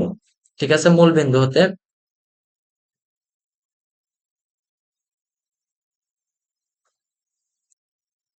খেয়াল করো, আমরা একটা অক্ষ আঁকাবো প্রথমে। আমাদের একটা অক্ষ বলছে যে এখানে একটা রেখা আছে, এই রেখাটা আমাদের হচ্ছে এক্স সাইন আলফা, এটা একটু বুঝে নাও, একটু কনসেপচুয়াল প্রশ্ন এটা। এটা সমান পি। তাহলে আমাদের এই বলছে যে এইখান থেকে একটা রেখা আঁকানো হয়েছে, মূল বিন্দু থেকে এক্স অক্ষের এটার উপর লম্ব, মানে এইটুকু লম্ব হবে, ঠিক আছে? তাহলে এই রেখাটা এই এখানে কত অ্যাঙ্গেল উৎপন্ন করবে? ঠিক আছে, তাহলে আমাদের এই রেখার ঢাল কত? এই রেখার ঢাল সমান কি জানি আমরা? মনে করো আমরা ওই রেখাকে ওয়াই অন ধরলাম, তাহলে ওয়াই অন রেখার ঢাল জানি হচ্ছে এম অন সমান মাইনাস এক্স এর সহগ ডিভাইডেড বাই ওয়াই সহগ। মাইনাস এক্স এর সহগ কত দেওয়া আছে? Sine alpha divided by y সহগ দেওয়া আছে কজ আলফা, ঠিক আছে? তাহলে এটা সমান কি লেখা যায়? -tan আলফা, ঠিক আছে? এখন এটা কিন্তু আমাদের 1 নম্বর সমীকরণ, মানে এই রেখার ঢাল পাইলাম। আমরা কি জানি? এখন আমাদের এই অ্যাঙ্গেলটা বের করা লাগবে। তাহলে এই অ্যাঙ্গেলটা আমরা কিভাবে পাবো? তাহলে এই রেখার ঢাল আমাদের m2, তাই না? তাহলে আমরা কি জানি? m1 m2 সমান -1, তাই না? তাহলে আমাদের 2 নম্বর রেখার ঢাল আমরা কি পাবো? 2 নম্বর রেখার ঢাল আমরা পাবো হচ্ছে আমাদের m1 এর মানটা কি পাইছি? -tan alpha. আর m2 ঢাল m2 সমান হচ্ছে আমাদের -1, তাহলে এটা সমান আমরা লেখা যায় m2 সমান হচ্ছে আমাদের কি cot m2 সমান আমাদের cot আলফা আসে, তাই না? এই যে মাইনাস মাইনাস বাদ দিলে m2 সমান 1/tan আলফা সমান 1/cot আলফা আসে। এখন আমরা m2 সমান কি জানি? m2 সমান জানি হচ্ছে tan থিটা। এখানে থিটা দিছি না, m2 সমান কি জানি? tan theta. tan থিটা সমান হচ্ছে কারণ আমাদের cot আলফা দেওয়া আছে। তাহলে cot আলফা কে আমরা যদি tan থিটার tan এর মাধ্যমে প্রকাশ করি, তাহলে আমরা এভাবে লিখতে পারি না? tan π/2 প্লাস আলফা, এটা তো লেখা যায়, তাই না? এটা কিন্তু ভেঙে এইভাবে লেখা যায়, কারণ দ্বিতীয় চতুর্ভাগে এটা ধনাত্মক, ধনাত্মক, ঠিক আছে? তাহলে আমরা এইভাবে লিখতে পারি। তাহলে আমাদের এই ট্যান আর এই ট্যান বাদ গেল, আসলে কাটাকাটি যায় না, বাদ দিলাম আর কি ফাংশন অনুসারে। তাহলে থিটা সমান আমরা কি লিখতে পারি? পাই বাই টু, পাই/2 প্লাস আলফা, ঠিক আছে? আশা করি বুঝতে পারছো। এরকমই হবে, যেটা গরুর গ নাম্বার অপশনে উত্তর আছে। এরপরের প্রশ্নটা খেয়াল করো, এটা তোমরা করতে থাকো দেখি। এই প্রশ্নটা তোমরা করতে থাকো, কি বলছে? কোন বিন্দুর কার্তেশীয় স্থানাঙ্ক দেওয়া আছে -1 3 দেওয়া আছে, তাহলে -1 3 যদি দেওয়া থাকে, তাহলে এর পোলার স্থানাঙ্ক সমান কত? পোলার স্থানাঙ্ক, কার্তেশীয় স্থানাঙ্ক থেকে পোলার স্থানাঙ্ক যাইতে কি লাগে? আমাদের আর এবং থিটা লাগে। এক্স ওয়াই দেওয়া আছে, আমাদের আর এবং থিটা বের করা লাগবে, ঠিক আছে? আর এবং থিটা বের করা লাগবে। তাহলে আর সমান কি জানি? √x² plus y²। আর থিটা সমান জানি আমাদের এই বিন্দুটা কোন অক্ষে অবস্থিত? দ্বিতীয় চতুর্ভাগে অবস্থিত, -1 √3, এটা দ্বিতীয় চতুর্ভাগে অবস্থিত, অর্থাৎ π - tan ইনভার্স y/x। ঠিক আছে? তাহলে আমরা আর এর মানটা বের করে ফেলি। রুট ওভার ওয়ান এর স্কোয়ার প্লাস রুট থ্রি এর স্কোয়ার মানে হচ্ছে থ্রি, অর্থাৎ এটা আমাদের টু হবে। ওয়ান প্লাস থ্রি সমান ফোর, তাহলে রুট ওভার ফোর সমান টু হবে। আর থিটা সমান pi minus tan inverse Y by X. Y এর মান কত? ওয়াই এর মান আমাদের root three divided by one সমান হচ্ছে pi minus pi by three. ঠিক আছে, তাহলে এটা সমান কি আসলো? Two pi by three. ঠিক আছে, দেখো, তাহলে আমরা কিন্তু এটা পেয়ে গেলাম। তাহলে আমাদের আর থিটা কত পাইলাম? কত পাইলাম? Two comma two by root three. ঠিক আছে, 74 75 নাম্বার প্রশ্নটা খেয়াল করো। 75 নাম্বার প্রশ্নটা কি দেওয়া আছে? এখানে দেওয়া আছে লিমিট থেকে দুটো প্রশ্ন আসছে দেখতেছি। Limit x tends to zero ln one plus x divided by x. এটাও আমরা এল হপিটাল রুলটা ব্যবহার করে দিব। কারণ এল হপিটাল রুলটা কেন ব্যবহার করবো? এখানে যদি জিরোর মান বসাও, তাহলে ln one plus zero divided by zero, তার মানে লন ওয়ান এর মানও জিরো, তাহলে জিরো বাই জিরো আসতেছে, তাই এল হপিটাল রুলটা ইউজ করব। ঠিক আছে, এখন এল হপিটাল রুলটা কি? লব এবং হরকে ডিফারেন্সিয়েশন করব। একটু আগেও কিন্তু আমরা এটা পড়ে আসছি। তাহলে ln one plus x divided by ddx of, মানে আলাদা আলাদা ডিফারেন্সিয়েশন করব। তাহলে এটা কি হয়? One by one plus x divided by one, অর্থাৎ one by one plus X হয়। এখন এক্স এর মানটা যদি আমরা বসা দেই, তাহলে one by one plus zero সমান ওয়ান আসে। ঠিক আছে, এটা 75 এর গ নাম্বার অপশনটা উত্তর হবে। 76 নাম্বার প্রশ্নে আসো। 76 নাম্বার প্রশ্ন কি বলছে? 76 নাম্বার বলছে cos cos A plus cos C, cos a plus cos c সমান sin b, এটা দেওয়া আছে। এখন এখানে sin b প্লাস c এর মান বের করতে বলছে। এটা অপশন টেস্ট অনেকে করতে পারো, চাইলে অপশন টেস্ট করতে পারো, কিন্তু অপশন টেস্ট করাটা একটু ভেজাল হয়ে যাবে। তাই এটা না করে আমি যেভাবে দেখাচ্ছি এইভাবে করাটা বেটার হবে। আর নিয়মটাও শিখে রাখো। তাহলে cos c plus cos d এর সূত্র কি জানি? Two cos c plus d divided by two into cos c minus d divided by two. আর সাইন বির সূত্র জানি হচ্ছে two sine B by two into cos B by two. ঠিক আছে, তাহলে আমাদের এইখানে আমরা একটা ত্রিভুজের কি জানি? A plus B plus C সমান কি জানি? পাই। তাহলে A plus B plus C সমান যদি পাই হয়, তাহলে two into pi minus B হবে। এ প্লাস সি সমান কি পাই মাইনাস বি হবে না? Pi minus B into divided by two into cos A minus C divided by two. ঠিক আছে, এটা সমান two sine B by two into cos B by two. ঠিক আছে, তাহলে এখানে আমাদের এটা কিন্তু two sine B by two হয়ে যাবে। কারণ কি? Pi by two minus B by two, অর্থাৎ পাই বাই টুর কারণে কসটা পরিবর্তন হয়ে সাইন হবে। তাহলে two sine B by two into cos A minus C divided by two সমান two sine B by two into cos B by two. ঠিক আছে, তাহলে এই অংশ আর এই অংশ কাটা গেল, আর কস বাদ দিলাম, তাহলে A minus C divided by two সমান বি বাই টু। তাহলে আমাদের এ, তাহলে আমরা বি প্লাস সি সমান এ লিখতে পারি। ঠিক আছে, এখন বি প্লাস সি সমান যদি এ হয়, তাহলে এখানে দেখো তো বি প্লাস সি, এখানে আমরা একটু বসাই দেখি। আমরা কি জানি? A plus B plus C, আমরা জানি A plus B plus C সমান পাই। তাহলে বি প্লাস সি সমান পাই, তার মানে টু এ সমান পাই। তাহলে এ সমান কি জানি? পাই বাই টু। এ সমান জানি আমরা পাই বাই টু। তাহলে আমরা সাইন বি প্লাস সি সমান কি লিখতে পারি? সাইন বি প্লাস সি, হ্যাঁ, সাইন বি প্লাস সি সমান সাইন পাই বাই টু লিখতে পারি, তাই না? তাহলে পাই বাই টু মানে হচ্ছে আমাদের, কারণ কে যে বি প্লাস সি সমান এ, তাহলে এ এখানে সাইন এ লেখা যায় সাইন এ, তাহলে এ সমান হচ্ছে পাই বাই টু, তাহলে সাইন পাই বাই টু সমান ওয়ান। এই অঙ্কটা করা লাগবে না, এই অঙ্কটা আউট অফ সিলেবাস। এই অঙ্কটা দেখো, 78 নম্বর অঙ্কটা বলেছে 12.5 সেন্টিমিটার ব্যাসার্ধ বিশিষ্ট একটি গোলকের আয়তন দেওয়া আছে। কত আয়তন দেওয়া আছে? আয়তন 12.5 সেন্টিমিটার, 12.5 সেন্টিমিটার ব্যাসার্ধ বিশিষ্ট একটি গোলকের আয়তন। তাহলে 12.5 সেন্টিমিটার বিশিষ্ট গোলকের আয়তন কি? 4/3 পাই আর কিউব। আর মানে হচ্ছে 12.5 এর অপর কিউব সমান 4 সেন্টিমিটার ব্যাসার্ধ এবং 16 সেন্টিমিটার উচ্চতা বিশিষ্ট একটা সিলিন্ডারের আয়তন সমান। তাহলে কয়টি সিলিন্ডার লাগবে? কয়টি সিলিন্ডারের আয়তন সমান? তাহলে এন গুণ সিলিন্ডার, এন এর মানটা আমরা বের করব। তাহলে এন ইন্টু পাই আর স্কোয়ার এল, পাই আর স্কোয়ার, আর মানে হচ্ছে 4 স্কোয়ার ইন্টু এল, এল এর মান কত? 16। কারণ ব্যাসার্ধ দেওয়া আছে সিলিন্ডারের 4 সেন্টিমিটার এবং উচ্চতা দেওয়া আছে 16। তাহলে আমরা একটু লিখতে পারি 4 পাই ইন্টু 12.5 এর হোল কিউব সমান 3n into pi into 16 4 square 16 আর 16। তাহলে এই 4 পাইটা বাদ দিতে পারি, 4 পাইটা বাদ দিলে আমাদের 4 লেখা যায়। আর এখান থেকে আমরা লিখতে পারি 12.5 গুণন 12.5 গুণন 12.5, কারণ কিউবটাকে আমরা সাধারণ আকারে নিতে পারি, ডিভাইডেড বাই 3 ইন্টু 64 লিখতে পারি। ঠিক ঠিক আছে। এই যে 4 গুণন 16 কত? 64। এটা সমান কি আমাদের এন। তাহলে আমরা ভাগটা করি, 12.5 দ্বারা 64কে ভাগ করলে মানে 5 দ্বারা ভাগ করলে আমাদের 62 হয়। তাহলে আমরা 5ই লিখবো, এখানে আর কমতি লিখবো না। তাহলে এই 3 দ্বারা 12.5 কে ভাগ করলে আমাদের কত হয়? 4 হয়, তাই না? তাহলে 4 গুণন হচ্ছে গিয়ে আমাদের, তাহলে এন সমান কি পাইলাম? দেখো এন সমান 4 গুণন 12.5।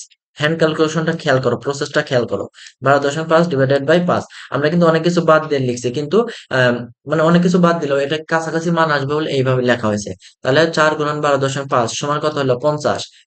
4 ভাঙা 48, আর হাফ গুণন 4, তাহলে 2 হয়। তাহলে 48 আর 2 হচ্ছে 50 ভাগ 5 সমান 10 হয়ে যায়। তাহলে এন এর মান 10, অর্থাৎ 10টা সিলিন্ডার তৈরি করা যাবে। ঠিক আছে। এখন আমরা কেমিস্ট্রি অংশে চলে আসছি। কেমিস্ট্রি অংশে বলছে পানিতে কোন আয়নের ঘনমাত্রা বৃদ্ধি পেলে মাছের শ্বাসকার্য বাধাপ্রাপ্ত হয়। এটা একদম মুখস্থ প্রশ্ন। এটা আমাদের হচ্ছে ক্যালসিয়াম আয়ন হবে, ক্যালসিয়াম আয়ন হবে। বেনজিন বলয়ে দুটি প্রতিস্থাপক মূলক থাকলে যৌগটি কয়টি সমাণু গঠন করবে? এটা একটু মুখস্থ করে নাও। বেনজিন বলয়ে হচ্ছে গিয়ে দুটি মূলক, দুটি প্রতিস্থাপনমূলক, অথবা তিনটা হোক, দুটা অথবা তিনটা হোক, তিনটি হোক, এর সমানও তিনটাই হবে। ঠিক আছে, এর সমানও তিনটা হবে। দুটা হলেও, দুটা প্রতিস্থাপনমূলক থাকলেও তিনটা সমানও হবে। আর যদি তিনটা প্রতিস্থাপনমূলক থাকে তবুও তিনটা সমানও হবে। ফর্মালডিহাইড, খেয়াল করো।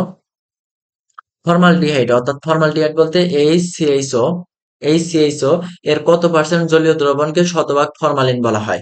এর হচ্ছে 30 থেকে 40% জলীয় দ্রবণকে ফরমালিন বলা হয়। ফরমালিন 30 থেকে 40% জলীয় দ্রবণকে ফরমালিন বলা হয় ফর্মালডিহাইডের। আর ইথানোইক অ্যাসিডের CH3COOH এর 6 থেকে 10% জলীয় দ্রবণকে কি বলা হয় বলতো দেখি? এর 6 থেকে 10% জলীয় দ্রবণকে আমরা ভিনেগার বলি। একটু এগুলো মুখস্থ করে নাও, রিভাইজ করে নাও। এর 6 থেকে 10% জলীয় দ্রবণকে আমরা ভিনেগার বলি। আর এই ইথানোইক অ্যাসিডের 95.5% জলীয় দ্রবণ থাকলে সেটাকে আমরা রেকটিফাইড স্পিরিট বলি। রেকটিফাইড রেকটিফাইড স্পিরিট বলি। ঠিক আছে।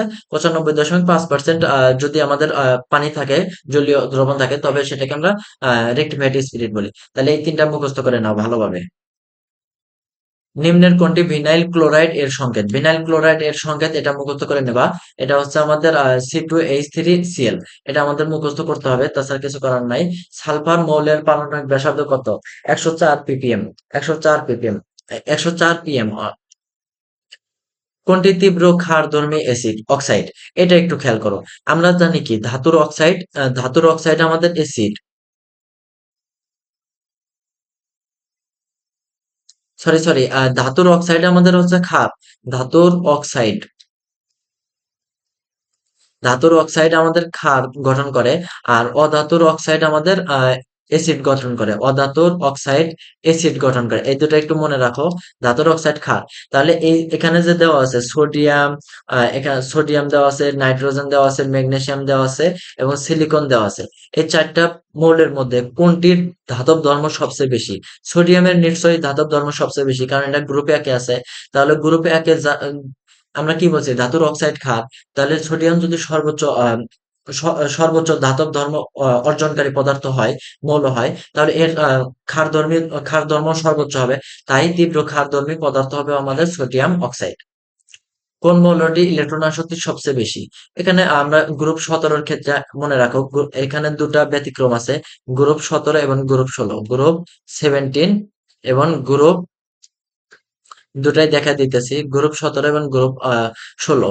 গ্রুপ 17 ক্ষেত্রে আমাদের হয়েছে ক্লোরিন, ফ্লোরিন, ব্রোমিন, আয়োডিন, এরপর অ্যাস্টাটিন আছে।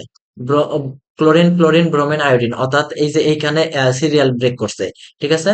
আর গ্রুপ 16 মৌল হচ্ছে গিয়ে সালফার, সেলেনিয়াম, টেলোরিয়াম, তারপর অক্সিজেন। অর্থাৎ আমাদের এই প্রথমে অক্সিজেন থাকার কথা, সেটা সবার শেষে গেছে। গ্রুপ 17তে আমাদের, গ্রুপ 16তে আমাদের এইটা আমাদের সিরিয়াল ব্রেক করছে।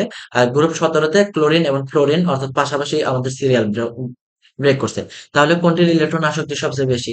দেখো এই যে ক্লোরিনের ইলেকট্রন আসক্তি সবচেয়ে বেশি, নির্ণয় করে দেখাই দিলাম। ইলেকট্রন আসক্তির ক্রম কোনটা? দেখো এই যে গ্রুপ 17 মৌল বলছে, এই যে 17 দেখাও group, chlorine, fluorine, bromine, iodine, তারপরে স্টাটিন থাকলে আছে, না থাকলে নাই। তাহলে এটাই তো হয়ে যাবে। মৃৎশিল্পে পিএইচ রাখা, কত রাখা প্রয়োজন? মৃৎশিল্পে হচ্ছে আমাদের পিএইচ হচ্ছে আর আমাদের একটু কিছুটা এসিডিও রাখতে হয়। 6.0 থেকে আমাদের 6.5 রাখতে হয়, বা 6.6ও দেওয়া আছে কোনো বইয়ে। 6 থেকে 6.5 পর্যন্ত রাখবা। নিম্নের কোনটির ঘনমাত্রা সর্বাধিক বিয়োজন হয়? নিচের নিম্নের কোন ঘনমাত্রায় সর্বাধিক বিয়োজন হয়? দেখো এখানকার মধ্যে, এখানে যে তিনটায় আমাদের ইয়া দেওয়া আছে, HCOOH দেওয়া আছে, অর্থাৎ মিথানোয়িক অ্যাসিড দেওয়া আছে, তাই না? এখানে আমাদের মিথানোয়িক অ্যাসিডে তিনটাতে কার পিএইচ মান কত? দেখো এখানে কিন্তু সবার শেষে এখানে প্রথমটার পিএইচ মান 2, অর্থাৎ 0.01, তার মানে 2 দেওয়া আছে। তারপর পিএইচ দেওয়া আছে 3, তারপর এটাই পিএইচ দেওয়া আছে 4, তারপর এটাই পিএইচ দেওয়া আছে 5। তাহলে বিয়োজন ধ্রুবক কার বেশি হয়? যার পিএইচ এর মান বেশি, তার বিয়োজনের পরিমাণ বেশি থাকে, তাই না? যার পিএইচ এর মান বেশি, তার বিয়োজনের পরিমাণ বেশি থাকে। তাহলে এখানকার পাঁচটা যে ঘনমাত্রা দেওয়া আছে, তার মধ্যে সর্বোচ্চ পিএইচ কার? এখানে সবার শেষেরটা 1 × 10⁻⁵, এটার পিএইচ হচ্ছে 5। তাহলে এটা এসিডিও, অর্থাৎ এর বিয়োজন ধ্রুবক সর্বোচ্চ। 31 নম্বর প্রশ্নটা খেয়াল করো। নিম্নের কোনটির মান সর্বদা ঋণাত্মক হয়? এটা তো জানা কথা, দহন তাপ সর্বদা ঋণাত্মক হবে, এটা কখনো ধনাত্মক হতে পারে না। চামড়া শিল্পে বর্জ্যে কোন বিষাক্ত ধাতু বিদ্যমান থাকে? এটা ক্রোমিয়াম, মুখস্থ রাখতে হবে। চামড়া শিল্পে এটা হচ্ছে ক্রোমিয়াম থাকে। এগুলো হচ্ছে তোমাদের ওই যে আহ প্রথম পদের রসায়ন, প্রথম পদের সবার শেষের যে অধ্যায় একটা আছে, সেখানে আছে। নিম্নের কোনটি সোডিয়াম ক্লোরাইডের গলনাঙ্ক? দেখো সোডিয়াম ক্লোরাইডের গলনাঙ্ক হচ্ছে 801°C, আর স্ফুটনাঙ্ক হচ্ছে 1400 প্লাস ডিগ্রি সেলসিয়াস। আমার মনে হয় 1400 প্লাস, 1400 সামথিং হবে। তো 801°C হচ্ছে সোডিয়াম ক্লোরাইড, আর গলনাঙ্ক, আর হচ্ছে স্ফুটনাঙ্ক হচ্ছে 1401°C।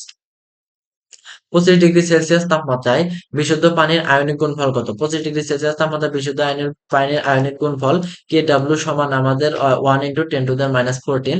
আর এটা হচ্ছে আমাদের 25°C তাপমাত্রা। আর 100°C তাপমাত্রায় আমাদের KW সমান হচ্ছে 2.25 × 10⁻⁴। ঠিক আছে। এটা হচ্ছে 100°C তাপমাত্রায় পানির বিশুদ্ধ পানির আয়নিক গুণফল KW সমান 2.245 × 10⁻⁴। এটা হচ্ছে 100°, আর এটা আমাদের 25°C। ভ্যানিশিং ক্রিমের প্রধান উপাদান কি? ভ্যানিশিং ক্রিমের প্রধান উপাদান হচ্ছে স্টিয়ারিক অ্যাসিড, মুখস্থ করে নিতে হবে। আর কস্টিক পটাশ হচ্ছে আমাদের যে হারপিক বা ডিটারজেন্ট, এগুলোতে আমাদের পটাশিয়াম কস্টিক পটাশ থাকে। বা আমাদের সিঙ্ক পরিষ্কার করতে যে সকল পদার্থগুলো আমরা ব্যবহার করি, তার মধ্যে অন্যতম হচ্ছে আমাদের কস্টিক পটাশ। আর ভ্যানিশিং ক্রিম পরিষ্কার ভ্যানিশিং ক্রিম তৈরি করতে আমাদের স্টিয়ারিক অ্যাসিড প্রয়োজন হয়। পারফিউম তো বোঝায়, পারফিউম তো ব্যবহার করে সবাই। টলুইন কোন বিক্রিয়ার মাধ্যমে টিএনটি উৎপন্ন করে? আগে মনে রাখো, টিএনটি একটা বোমা। এই টিএনটি একটা বোমা তৈরি করে। টিএনটি একটা বোমা মূলত, ঠিক আছে। এই টলুইন কোন বিক্রিয়ার মাধ্যমে টিএনটি উৎপন্ন করে? দেখো টলুইনটা কি, দাঁড়াও একটু, আমি একটু একটা ক্লোরিন আঁকায় নেই। এ হচ্ছে আমাদের ক্লোরিন, এখানে আমাদের বেনজিন, এখানে আমাদের টলুইন মানে হচ্ছে CH3 থাকবে। এটার সাথে আমাদের হচ্ছে নাইট্রোজেন বিক্রিয়া করে। নাইট্রোজেন, 3 অণু নাইট্রোজেন বিক্রিয়া করে, নাইট্রোজেন ডাইঅক্সাইড বিক্রিয়া করে। বিক্রিয়া করার ফলে আমাদের টোলুইন উৎপন্ন করে। টোলুইনের সংকেতটা দেখে নাও। এখানে আমাদের এই CH3 থাকেই। এখানে একটা NO2 উৎপন্ন যুক্ত হয়। এখানে একটা NO2 উৎপন্ন ২ নাম্বার কার্বনে, আর ৬ নাম্বার, ২ নাম্বার, ৪ নাম্বার এবং ৬ নাম্বার কার্বনে NO2 উৎপন্ন হয়, নাইট্রোজেন ডাই অক্সাইড উৎপন্ন হয়। এটা আমাদের TNT এর সংকেত, ঠিক আছে? এটা আমাদের TNT র সংকেত। তাহলে নাইট্রেশন বিক্রিয়া বুঝতে পারছো? নাইট্রেশন বিক্রিয়ার মাধ্যমে এটা উৎপন্ন করা হয়। কোনটি তেজস্ক্রিয় আইসোটোপ নয়? এটা ইম্পর্টেন্ট প্রশ্ন বলতে পারি, কারণ কৃষি বিশ্ববিদ্যালয়ের প্রশ্নে আমি এটা 2022 সালে এবং 2019 সালে এসেছিল, দেখলাম কোনটি তেজস্ক্রিয় আইসোটোপ নয়। সেখানে বলছিল নিচের কোনটি তেজস্ক্রিয় আইসোটোপ।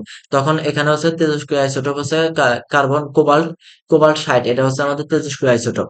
আর ফসফরাস 31, এটা কোনো তেজস্ক্রিয় আইসোটোপ নয়। বাকিগুলো তেজস্ক্রিয় আইসোটোপ। কোন আয়নের লবণ দ্রবীভূত থাকলে পানি ক্ষারীয় হয়? এটা মুখস্থ করতে হবে। ক্যালসিয়াম আয়নের লবণ দ্রবীভূত থাকলে পানি ক্ষারীয় হয়। ক্যালসিয়াম একটা হচ্ছে মানে ক্যালসিয়ামটা কি? ক্যালসিয়াম হচ্ছে ধাতব মৌল। ধাতব মৌল যার ধাতব এখানে প্রথম তিনটাই হচ্ছে আমাদের ধাতব মৌল। এই প্রথম তিনটা ধাতবের মধ্যে ক্যালসিয়ামের ধাতব ধর্ম সবচেয়ে বেশি। যার কারণে এটার এটি ক্ষারীয় ধর্ম বেশি প্রকাশ করে, অর্থাৎ এর অক্সাইড ক্ষারীয় ধর্ম প্রকাশ করে। আর এটা যখন পানির ভিতর মেশানো হয়, তখন পানির ভিতর মেশানো হলে ক্যালসিয়াম হাইড্রোক্সাইড উৎপন্ন করে, যেটা কিনা অন্যান্যদের তুলনায় বেশি অধিক পরিমাণ ক্ষারীয় হয়। কোন গ্যাস এসিড বৃষ্টির জন্য দায়ী? বলো, এটা দেখি তোমরা পারো কিনা। কোন গ্যাস এসিড বৃষ্টির জন্য দায়ী? এটা হচ্ছে আমাদের সালফার ডাই অক্সাইড এসিড বৃষ্টির জন্য দায়ী। আর হচ্ছে নাইট্রোজেন ডাই অক্সাইড আমাদের এসিড বৃষ্টির জন্য দায়ী, ঠিক আছে? আর কার্বন মনোক্সাইড, এটা তো হচ্ছে আমাদের এই যে বিভিন্ন পরিবেশ দূষণ করে। এটা কার্বন মনোক্সাইড বিষাক্ত একটা গ্যাস, পরিবেশ দূষণ করে। আর মিথেন তো হচ্ছে সিলিন্ডারে থাকে, প্রাকৃতিক গ্যাস হিসেবে ব্যবহার করা হয়। কোন পদ্ধতিতে জৈব যৌগের পৃথকীকরণ করা হয় বা বিশোধন করা হয়? পৃথকীকরণ ও বিশোধন করা হয়। এটা হচ্ছে ক্রোমাটোগ্রাফি পদ্ধতিতে আমাদের এটা করা হয়। ক্রোমাটোগ্রাফি পদ্ধতিতে আমাদের জৈব যৌগের পৃথকীকরণ এবং বিশোধীকরণ করা হয়। এরপরের প্রশ্নটা আছে, কোনটি পলিথিনের পলিমার? পলিথিনের পলিমার কি? পলিথিনের পলিমার আমাদের ইথিলিন। ইথিলিন হচ্ছে পলিথিনের পলিমার। ভিনাইল হচ্ছে আমাদের আমাদের যে পিভিসি পাইপ গুলো থাকে সেগুলোতে আমাদের পলিমার থাকে ভিনাইলের। আর টেফলনের পলিমার থাকে হচ্ছে আমাদের যে মেলামাইনের যে প্লেট, থালা বাসন, চামচ এগুলো ব্যবহার করে সেগুলোতে আমাদের টেফলনের পলিমার থাকে। আর ইথিলিন হচ্ছে আমাদের এই যে পলিথিন, পাতলা পলি জাতীয় যেগুলো থাকে সেগুলোতে ইথিলিন ব্যবহার করা হয়, বা পাতলা প্লাস্টিক গুলোতে ইথিলিন ব্যবহার করা হয়। ন্যানো কণার দৈর্ঘ্য, ন্যানো কণার দৈর্ঘ্য এটা তো হচ্ছে 1 × 10⁻⁹ বোঝায়, 9 মিটার। তাহলে ন্যানো বলতে হচ্ছে 1 × 100 100 ন্যানোমিটার, অর্থাৎ ছোট ছোট পার্টিকেল, যে পার্টিকেল গুলা হচ্ছে আমাদের ন্যানো পার্টিকেল, অর্থাৎ মানে যার ব্যাসার্ধ, ন্যানো কণা বলতে এটা বোঝায় যে কোন এত ছোট ক্ষুদ্র পার্টিকেল যেটার ব্যাসার্ধ, ওই পার্টিকেলের ব্যাসার্ধ হয় হচ্ছে 1 থেকে 100 ন্যানোমিটার হয়, বুঝতে পারছো? আর 1 ন্যানোমিটার সমান 10⁻⁹ মিটার। তাহলে দেখতে পাচ্ছ ওটা কত ক্ষুদ্র। এটাকে ন্যানো পার্টিকেল বলা হয়েছে। খাদ্যদ্রব্য পচনে অন্যতম সহায়ক কোনটা? অন্যতম সহায়ক হচ্ছে অক্সিজেন। কারণ কি? খাদ্যদ্রব্য যখন পচে তখন হচ্ছে গিয়ে অক্সিজেন যে ওখানে কি করে, অক্সিডাইজেশন বিক্রিয়া প্রদান করে, অর্থাৎ এটাকে জারণ করে, জারিত করে এটাকে পচিয়ে ফেলে, অর্থাৎ সেখানে বিভিন্ন পোকামাকড় ও উপদ্রব সৃষ্টি তৈরি করে, ফলে এখানে খাদ্যদ্রব্য পচে যায়। কোনটি নিরাপদ খাদ্য সংরক্ষক হিসেবে ব্যবহার করা হয়? নিরাপদ খাদ্য সংরক্ষক হিসেবে ব্যবহার করা হচ্ছে সোডিয়াম বেনজয়েড। সোডিয়াম বেনজয়েড, ঠিক আছে? এটার সংকেত কি? CH3COO Na। এটা হচ্ছে আমাদের সোডিয়াম বেনজয়েড হচ্ছে নিরাপদ খাদ্য সংরক্ষণ হিসেবে ব্যবহার করা হয়। আর আমাদের ক্যালসিয়াম কার্বাইড, এটা হচ্ছে আমাদের খাদ্য, এই যে ফল পাকাতে, এই যে আমাদের রাজশাহীতে আমের দিন আসছে, এখন দেখবা যে ক্যালসিয়াম কার্বাইড দিয়ে আম পাকাচ্ছে খুব, এরকম লিচু পাকায়। তাহলে অর্থাৎ খাদ্য সংরক্ষক হিসেবে ব্যবহার করা সোডিয়াম বেনজয়েড, আর ফল পাকাতে ব্যবহার করা হয় ক্যালসিয়াম কার্বাইড। দেখো আমাদের প্রশ্ন সবগুলা শেষ হয়ে গেছে। আমরা এবার আমাদের, তোমরা সবগুলো প্রশ্ন হ্যান্ড ক্যালকুলেশন সহ নিজেরা বাসায় ট্রাই করবে। এগুলো খুবই সহজ, এগুলো তোমাদের ট্রাই করতে হবে, না হলে পারবা না। তো তোমরা এগুলো ট্রাই করবা, ট্রাই করলে পরে দেখবা যে খুব ইজি হয়ে গেছে তোমাদের জন্য। আর আমি বলে রাখি, সবগুলো বিশ্ববিদ্যালয়, সবগুলো বিশ্ববিদ্যালয় বলতে অন্তত কৃষি বিশ্ববিদ্যালয় পরীক্ষা দিতে চাইলে তোমাকে কৃষি বিশ্ববিদ্যালয়ের সবগুলো প্রশ্নের সমাধান হ্যান্ড ক্যালকুলেশন সহ বারবার ভালোভাবে তুমি যদি করতে পারো, তাহলে অন্তত আলাদা কিছু পড়ার দরকার নাই চান্স পাওয়ার জন্য। মোটামুটি তুমি সবগুলো প্রশ্ন ব্যাংক যদি সমাধান ভালোভাবে প্রত্যেকটা প্রশ্ন পারো, মোটামুটি চান্স পেয়ে যাবা। তাহলে থাকো, আজকে এই পর্যন্ত থাকুক। তোমরা এগুলো প্র্যাকটিস করো। আর আমি এরপর কোন বিশ্ববিদ্যালয়ের প্রশ্ন সমাধান করে দিব তোমরা আমাকে কমেন্টে জানায় রেখো, অথবা ভিডিওটা ভালো লাগলে কমেন্টে জানায় জানায় দিও। ঠিক আছে, আসসালামু আলাইকুম।